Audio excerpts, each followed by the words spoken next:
继续来看这粒大粒卵，台北市的大鸡蛋，佫引发着争议。营建署进前发出着公文，同意地下一楼是撇烂的楼层，但是嘛来质疑着台北市政府本定是设定伫一楼，那会变做地下一楼，爱市政府讲原因。台北市长郭文提讲，伊袂甲大鸡蛋的员工当作是伊的正职，伊讲伊是来收买出尻川的。佫讲这个内政部卡台北市的案，毋那卡大鸡蛋这件尔。讲这个中央是不是有咧甲因挑战，心内有数。鹰架已经拆除，台北大巨蛋的雏形已经明显可见，预计在今年夏天开幕。但是中央跟台北市政府却为了地下一楼能不能当避难层僵持不下。营建署同意撇烂站是地下一楼，质疑市政府讲是安怎认定一楼才是撇烂站，佫问改变的原因，引起议员的批评。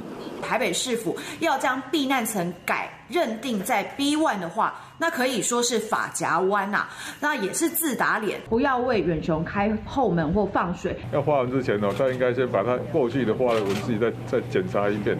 如果 B1 层要做避难层的时候，那大家不是无条件做嘛，一定要做一些修正。内政部卡我们也不是只有卡这一件，有没有刁难，有没有偷，大家心里有数了。大鸡蛋的设计远向变更第4摆，就算经过台湾建筑中心通过，不过拢无送评定书，或者相关的时程一拖再拖，国民体恐惊无机会去剪彩。我不会把大巨蛋完工视为是我的政绩，我是来善后的。大巨蛋如果能拆就拆，不能拆，那至少要安全可以用。我们就按照台建中心要求我们补件，委员的意见我们都一一回复。那在回复完之后，现在是没有动静了，所以我们就希望能够赶快把这个评定书核发下来。就算是上任就将这大鸡蛋当作是重大的弊案，国民体8年来争议不断，嘛好卡关这几年的大鸡蛋。什么时阵会当启用？恐惊阁真有通等。Hello， 大家好，我是乃瑜，要教给大家2个任务。第一个，华视新闻的脸书专页，你按赞了吗？